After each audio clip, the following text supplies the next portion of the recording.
আসসালামু আলাইকুম। আজকে বানাবো মুরগির চিটেল।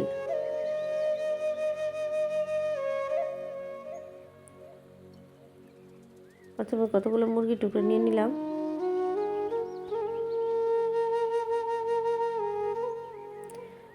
আদা রসুন নিয়ে নিলাম বাটা, লবণ আর মরিচের গুঁড়া, গোলমরিচের গুঁড়া, গরম মশলার গুঁড়া, সয়া সস, টমেটো সস, এবার একটু লেবুর রস নিয়ে নিলাম। এখন 1 চামচ টেস্টি সল্ট নিয়ে দেব স্বাদ বাড়ানোর জন্য। একটা ডিম নিয়ে নিব, ভালো করে মাখায় নেব। মাখায় 1 ঘন্টার জন্য রেখে দেব। এখন 1 ঘন্টা পরে আসলাম। গোলমরিচের গুঁড়া, মরিচের গুঁড়া আর গরম মশলার গুঁড়া আর লবণ দিয়ে ভালো করে আটাটা মাখায় নিলাম, ময়দাটা। এখন তেল গরম করে নিছি।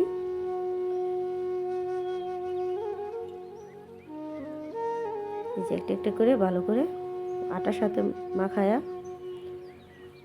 এখন তেলে দিয়ে দিব।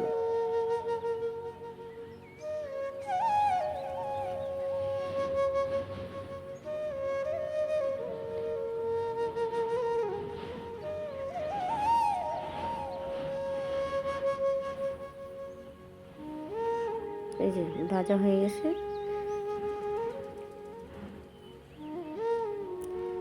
এখন উঠে রাখবো। এভাবে সবগুলো ভেজে দিব। দেখেন, আপনাদেরকে মুরগির চিটেল বানিয়ে দেখালাম। এই রোহান দিহান, এই রোহান দিহান, এই যে উঠো উঠো উঠো, দেখো কি উঠো। আব্বু মোবাইল রাখো। হ্যাঁ দেখো, বলে তো সরো। এই যে দেখছো,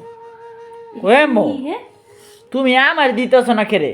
আমি তো সব সময় রিভিউ দিই। আমি প্রত্যেক দিন তরে দিই। আগে আগে আজকে আমার ছেলে দুটো মাদ্রাসা থেকে বাসা আইছে সব।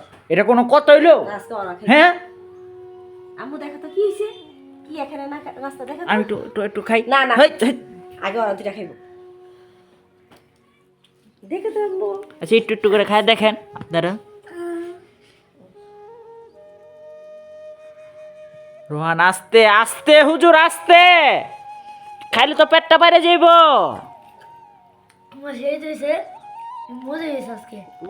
তো এই ক্যামেরা, এই যে এদিকে লুক, কিছু বলতে চাও তুমি যে খাবারটা কিরকম লাগতেছে?